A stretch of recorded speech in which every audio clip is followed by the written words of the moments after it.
Okay, I'm going to start out today.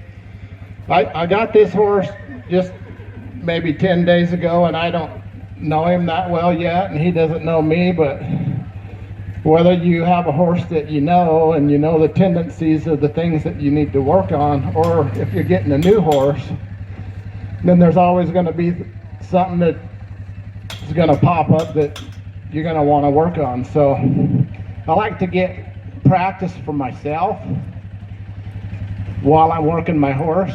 So one thing that I do at home is that I want to start from the box quite a bit on maybe a young horse or even an old horse that wants to get a little bit nervous in the box. So what I'm going to try to do here is I'm going to go through some stages of I'm going to get him in the box. I'm going to settle him here in the box because he wants to be just a little nervous. And then what I want to do is I want to just walk him out to about the score line here, and I'm going to make this a pattern of doing it over and over every day. And then I'm going to have my driver just go slow, where I can just walk the first part of my run, and then I'm going to go into just a trot to where I can control that. Go ahead and speed up just a little bit, and then I'm going to break into a lope, just a small lope, a little faster. Then once I get into a small lope, I'll go into my turn. And I'm going to dally, and I'm going to keep my horse moving with the throw, or with the head of the steer. Now, one thing that's good about the Heel-O-Matic is that this new design, the legs fold back, so it gives you a realistic type of a pull with the legs coming back to you like a real steer will do. Now this horse, he wants to get in the ground a lot, and he wants to stop really hard, and so I want to adjust that a little bit. I don't want it to be quite so abrupt and quite so hard, so I want to kind of adjust my brakes, so to speak. Now on the other side of that, you can have a young horse that you want to get into the ground, and you want to get a hit, and you want to teach him how to hold the weight. So I do that with the Heel-O-Matic as well. It's one of the best assets of it. When I practice, I don't want to tear my cattle up, or if I go to somewhere else, I don't want to tear their cattle up by dallying on them. So the Heel-O-Matic gives me that dallying opportunity, whether I want to free my horse up in the stop, or I want to pull him into the stop and get a hold. Another thing is, like this horse, he wants to be real cowy, and he wants to really square up hard, and I would like to soften that just a little bit. I don't want it to be quite so fast of a square up and then just dropping into the ground and getting a hold.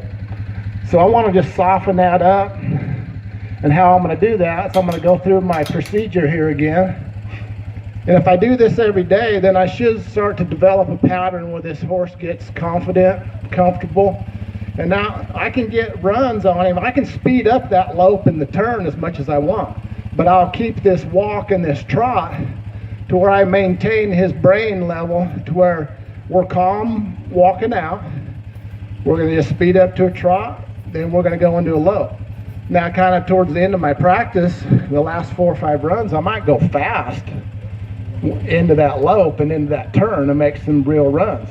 But I have the process of stages to keep my horse together where he don't get nervous in the box. He's controllable through the run, and I can go through my procedure. So we're going to do this again. Now this time I'm going to do the walk, trot, and lope again. Now when we get to the lope, I'm going to go speed that up. When we go into the lope, go ahead and go. Make me a turn and what kind of a realistic run. But I'm going to try to hold my horse out around the steer to keep him from cutting in. So that you'll see how I do it here. So I'm going to start in a walk. So see, you can see how he's relaxed.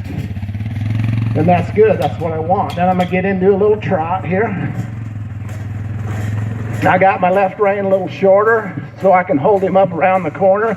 Now we're going to go into a lope.